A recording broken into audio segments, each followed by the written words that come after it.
Hi guys, আমরা দেখুন বিহারে জঙ্গলের রাস্তা, শুনশান রাস্তা দেখুন, পুরো অন্ধকার, চারিদিকে জঙ্গল, মানুষজন কেউ কোথাও নেই। আমরা যাচ্ছি শুধু গাড়ি নিয়ে, আমাদের গাড়িতে খাওয়ার জলও নেই, কিচ্ছু নেই। আমরা যাচ্ছি শুনশান রাস্তায়, কিচ্ছু দেখতে পাচ্ছি না, কোনো কিছু নেই।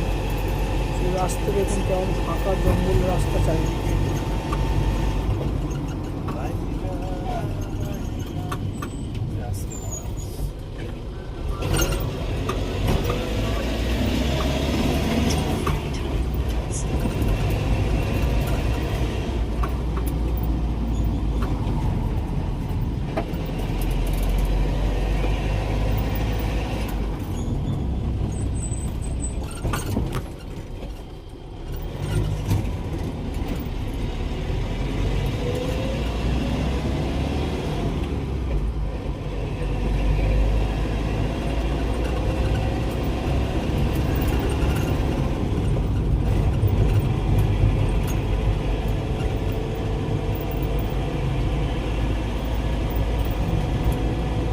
এরপর তো সেই বোন করছিলে, এরপরে বোনটা করবে।